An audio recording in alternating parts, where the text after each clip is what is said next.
3 начина за сгъване на одеяла. Ще видим кой работи и с кой одеялата вземат по-малко място. Първият е просто схващане одеялото. Използвам големи одеяла, родопски, за да видите наистина колко място вземат. Първо от тях е сгъваме одеялото на две и го събираме. Ето така се получава правоъгълник. Ето така изглеждат сгънати. Шкафът ми е доста голям и е от старите, но те не се събират, защото са малко дълги и трябва да ги подгъна. Събрах се, колко са? 2, 4, 6, 8 одеяла. При добро желание мога да напъхам още едно, да станат 9. Втори начин на сгъване. Ето го одеялото, пак е родовско, но друг вид. Тежко голямо одеяло. Събираме на две.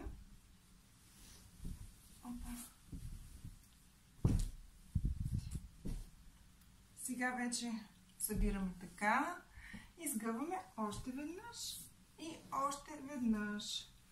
Трябва да се получи ето това нещо.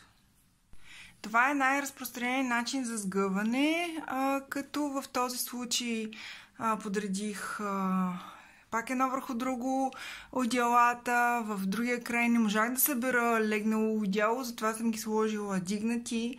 Опитах се да заема цялото пространство. По този начин подредени одеялата са 7. И трети начин за сгъване на одеяла ще ви покажа пак с родопско одеяло, което е доста обемисто. Разпъваме го на леглото и го сгъваме 30 см някъде или 2 пети. Го сгъваме ето така. После какво правиме? Хващаме двата края и го събираме, за да стане така. Слагаме го на леглото. От единия край сгъваме до половината. От другия край също сгъваме, така че да се получи едно върху друго. После започваме да накатаваме тази част. Един път, един път, два пъти, 3 пъти става. Така, какво правиме? Обръщаме това, което преди малко го сгънахме. Обръщаме го, така че да захване одеялото, което е отзад. Идеята на това сгъване е одеялото да се получи като пакетче, което може да сложим в гардероба. Ето го как изглежда. Ето. По този начин ще подредим целия гардероб и ще видим колко одеяла се събират.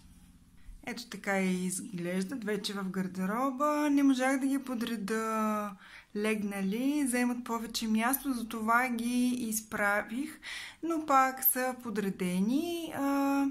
При този начин на сгъване пак се събират 7. За себе си избрах комбиниран метод.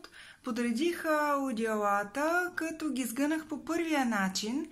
Прибрах навътре леко резните и ги подредих едно върху друго, като редувах отляво и отдясно тази подочина, която се получава от резните, така че да са възможно по-равни. Въпросът е, че те пак слягат по средата и там запълних с едно одеяло сгънато по третия начин. По този начин се събират 9 одеяла.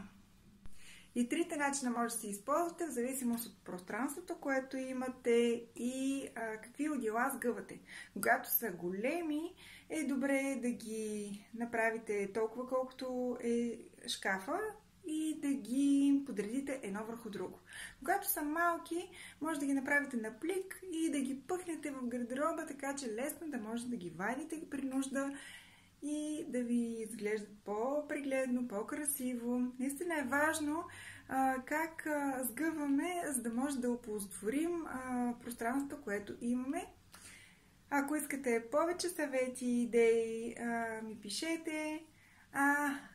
Има и още нещо. От 1.10. започва голямото разчистване. Едно предизвикателство, което е 30 дни, с което ще подреждаме, изхвърляме и пренареждаме жилищата си, мислите си и живота си.